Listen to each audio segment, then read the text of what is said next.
Hello everyone and welcome back to my channel Edward Mindanos, and for today's quick tutorial, and I'm going to show you guys on how to resolve the something went wrong, please try again later error code 0x80049DD3 that you're experiencing on your Windows computer.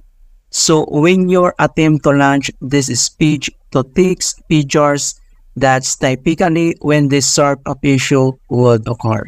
Kung paano ba natin ito i-fix? And without further ado, and let's go ahead.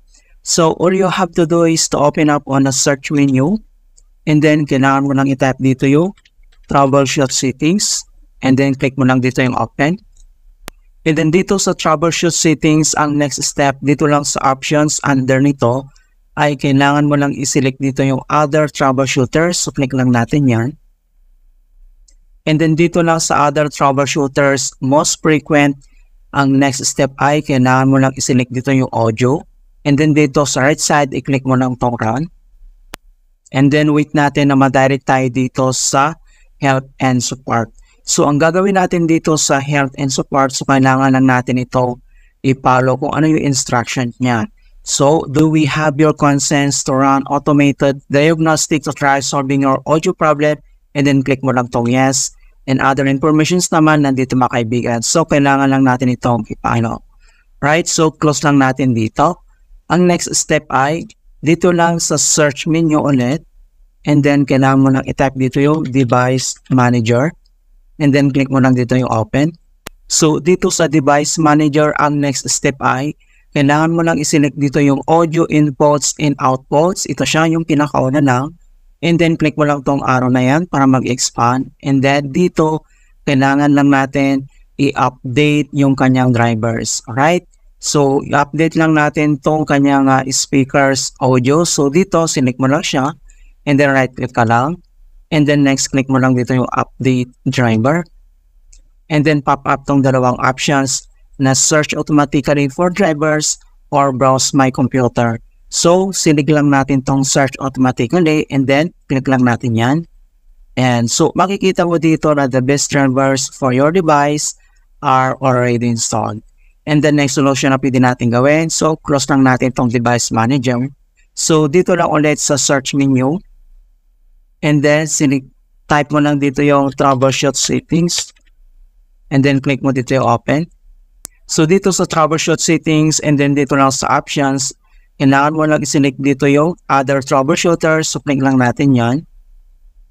And then dito sa other troubleshooters, most frequent, ang next step ay select mo lang dito yung Windows Update. And then dito sa right side, click mo lang tong run. So, click lang natin yan. And then wait natin na ma-complete yung detecting problems, initializing, and diagnostic procedure. Okay, so makikita mo dito na troubleshooting has completed. So, ang next step natin gagawin, so close lang natin dito. And then dito lang sa search menu. And then kailangan mo lang i-type dito yung CMD. Or ito yung tinatawag na command prompt. So, kailangan mo lang mag-right click. And then select mo lang dito yung run as administrator. If you receive user account control, and then click mo lang tong yes. And then dito sa administrator command prompt, ay kailangan lang natin i-enter yung command keyword na sfc/scan now. So, in all small letter lahat, and then yung /scan now ay one word po yan. And then press mo lang yung enter. And makikita mo na dito yung beginning system scan. This process will take some time. Beginning verification phase of system scan. So, kailangan lang natin na hintayin na ma-complete ang verifications into 100%. Okay, so makikita mo na dito na verifications 100% complete. So, ang next step, close lang natin tong CMD. And then dito lang sa start menu. And then kailangan mo lang i-click to restart. Yan, so ganun na po kasimple on how to fix something went wrong with error code 0x80049DD3 on Windows 11 or Windows 10 computer. And please don't forget to like this video, subscribe to my channel for more quality content. Thank you guys and see you in my next tutorial.